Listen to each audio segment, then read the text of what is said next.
बघा, ज्या शेतकऱ्यांना अतिवृष्टी अनुदान मदत त्यांच्या खात्यामध्ये वितरित झाली नसेल, तर त्या शेतकऱ्यांनी असं कोणतं काम करून घ्यायचं आहे, की जेणेकरून त्यांच्या खात्यावरती पैसे मिळणार. बघा, शेतकरी मित्रांनो, 2025 मध्ये खरीप हंगाम 2025 मध्ये झालेल्या नुकसानीची भरपाई तुमच्या खात्यामध्ये तुम्हाला मिळाली नसेल, तर काही तुम्हाला कामे करून घ्यायची आहे, जेणेकरून तुम्हाला हे पैसे 100% तुमच्या खात्यावरती मिळणार. बघा, भरपूरशा शेतकऱ्यांना मदत मिळाली, तुमच्या जवळील शेतकऱ्यांना हे मदत मिळाली असेल, परंतु तुमच्या खात्यावरती हे पैसे जमा झाले नसतील, तर तुम्हाला काही ठराविक कामे करून घ्यायची आहे, जेणेकरून जे काम तुम्ही केलं तर तुम्हाला 100% तुमच्या खात्यामध्ये पैसे मिळणार आहे. बघा शेतकरी मित्रांनो, खरीप हंगाम 2025 मध्ये झालेल्या नुकसानासाठी राज्य शासनाच्या माध्यमातून जवळजवळ 8,000 कोटी रुपयांची मदतीची घोषणा करण्यात आलेली आहे. त्यासाठीची आवश्यक असलेल्या निधीचा वितरणाला मंजुरी देण्यात आली आहे. आपण जर पाहिलं तर 3 हेक्टरच्या मर्यादेमध्ये जे काही उर्वरित होते ते जिल्ह्यांच्यासाठी आता 648 कोटी रुपये वितरित करण्याला मंजुरी दिली आहे. अशा आता एकंदरीत जर आपण पाहिलं तर 8,000 कोटी रुपयांचे वितरणाचे पॅकेज आता इथं सरकारने जाहीर करून टाकले आणि ते शेतकऱ्यांच्या खात्यामध्ये पैसे देखील जमा झाले. बघा शेतकरी मित्रांनो, आलेल्या काही जिल्ह्यांमध्ये इथं कालपासून शेतकऱ्यांच्या खात्यामध्ये पैसे जमा पडण्याला सुरुवात झालेली आहे. आता बऱ्याच साऱ्या जिल्ह्यांमध्ये अद्याप वितरणाच्या प्रक्रिया सुरू झालेल्या नाहीत. यामध्ये काही शेतकरी मित्रांच्या कमेंट येतात की हजारो रुपयांची कोटी इथं पॅकेज जाहीर झाला, परंतु आमच्या खात्यामध्ये इतके रुपये जमा झाले नाही. बघा शेतकरी मित्रांनो, आता खरी बातमी काय असणार आहे, तर बघा तुम्हाला पैसे कसे मिळणार, त्यासाठी तुम्हाला काय करावं लागणार आहे. तर शेतकरी मित्रांनो बघा, बाधित झालेल्या तालुक्यातील असाल तर तुमच्या खात्यामध्ये पैसे 100% येणार, परंतु तुम्हाला काही काम करायचे आहे. बघा, आता मी तुम्हाला महत्त्वपूर्ण माहिती सांगतो, फक्त व्हिडिओला शेवटपर्यंत नक्की बघा.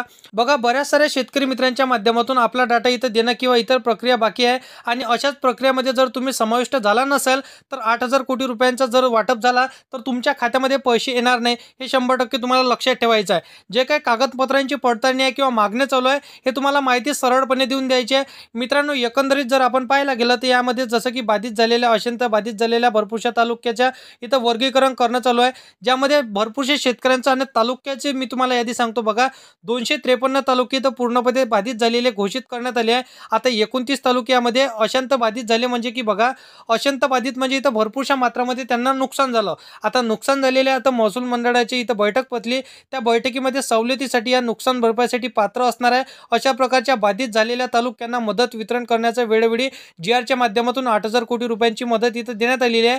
बघा शेतकरी मित्रांनो, हे निधी आता जिल्हा स्तरावरती, तालुका स्तरावरती आलेली आहे. तहसील कार्यालयाच्या माध्यमातून याचा आढावा घेण्यात आलेला आहे. ही वितरणाची प्रक्रिया इथं सुरू करण्यात आलेली आहे. आता काल बुलढाणामध्ये मोठ्या प्रमाणात शेतकऱ्यांचं वितरण झालेलं आहे. आज बहुतांश सर्व जिल्ह्यांमध्ये वितरणाची प्रक्रिया सुरू आहे. परंतु आता हे सर्व असताना बघा, आणखीन बऱ्याचशा साऱ्या शेतकऱ्यांचे जे काही आलेले जे काही माहिती असणार आहे तर तलाठी कार्यालयाच्या माध्यमातून याद्या शेअर करण्यात आलेल्या आहे. बऱ्याच दिवसांपासून तुमच्या कृषी विभागाच्या माध्यमातून डाटा मागविला जातोय. आणखीन बऱ्याच साऱ्या शेतकऱ्यांनी आपलं फार्मर आयडी हे काय आधार संलग्न लिंक केले नाही किंवा त्यांची फार्मर आयडी त्यांनी काढलेली नाही, त्यांच्या बँक खात्याची त्यांचं आधार कार्ड लिंक नाही. हे बरेच सारे कामं भरपूरशा शेतकऱ्यांनी करायचे अजूनपर्यंत बाकी आहे. आता बघा, नुकसानीचे जे काही पंचनामे करण्यात आले किंवा नुकसानीची जी काही माहिती आहे आणखीन तलाठी कार्यालय किंवा जे काही कृषी मंत्री असतील तर त्यांच्या कार्यालयामध्ये पोहोचणं बाकी आहे. आता ही यादी आलेली आहे. बघा, बाधित झालेल्या तालुक्यातील इथं पूर्ण बाधित झालेल्या गावांमधून असाल किंवा यामध्ये तुमचं नावाचा समाविष्ट नसाल तर कदाचित कृषी विभागाला तुम्हाला भेट द्यायची. कृषी जे काही तुमच्या तालुक्यामध्ये ऑफिस असेल तर तिथं तुम्हाला भेट द्यायची आहे. पूर्ण गाव येथे बाधित झालेल्या वैयक्तिक यादीचं गाव इथं असणार आहे. आता गावाची जे काही आढावा घेण्यात आलेला आहे, जे काही यादी घेण्यात आलेली आहे तर त्यामध्ये तुमचा समाविष्ट आहे का नक्की तुम्हाला बघायचा. कसा बघायचा सांगतो, परंतु चॅनलवरती तुम्ही पहिल्यांदा आला असाल तर चॅनलला सबस्क्राईब करून साईडला दिलेल्या बेल नोटिफिकेशनला नक्की प्रेस करून ठेवा, जेणेकरून अशीच महत्त्वपूर्ण व्हिडिओची नोटिफिकेशन तुम्हाला डेली भेटत राहणार. आता बघा शेतकरी मित्रांनो, शेतकऱ्यांच्या खात्यामध्ये इथं बहुतांश 21 तारखेपासून शेतकऱ्यांच्या खात्यामध्ये या ठिकाणी वितरणाला सुरुवात झालेली आहे. बऱ्याच ठिकाणी वितरण सुरू झाले, परंतु वितरण सुरू झाल्यानंतर बँकांच्या माध्यमातून याची वसुली इथं पूर्णपणे सुद्धा केली जात आहे.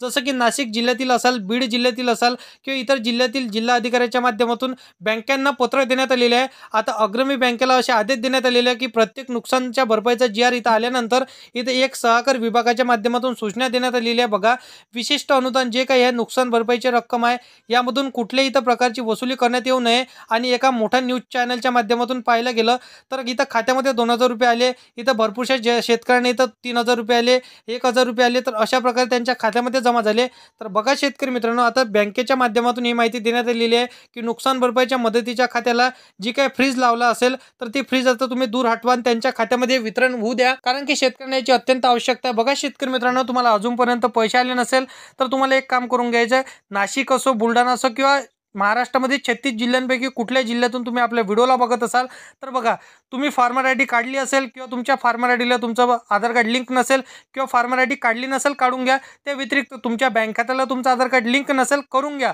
कारण की त्याच्याशिवाय तुम्हाला पैसे येणार नाही. कशी पद्धतीने तुम्हाला पैसे येणार नाही, तिथून रक्कम तर टाकल्या जाणार परंतु तुमच्या खात्यामध्ये पैसे जमा होणार नाही. तर हे महत्त्वाचे कामे लवकरात लवकर करून घ्यायचे आहे. तर लवकरच तुम्हाला अतिवृष्टी नुकसान भरपाई खरीप हंगाम 2025चे तुमच्या खात्यामध्ये पैसे येणार आहे. तर अशा पद्धतीची माहिती आहे. व्हिडिओ आवडला असेल तर व्हिडिओला लाईक करा. तुमच्या मित्रमैत्रिणींना व्हिडिओ नक्की शेअर करायचा आहे. आणि असेच कामाची व्हिडिओ जर का डेली पाहायची असेल तर चॅनलला सबस्क्राईब करून साईडला दिलेल्या बेल नोटिफिकेशनला नक्की प्रेस करून ठेवा, जेणेकरून अशीच महत्त्वपूर्ण व्हिडिओची नोटिफिकेशन डेली तुम्हाला भेटत राहतील शेतकरी मित्रांनो. तर मित्रांनो, चला येऊया नेक्स्ट व्हिडिओमध्ये.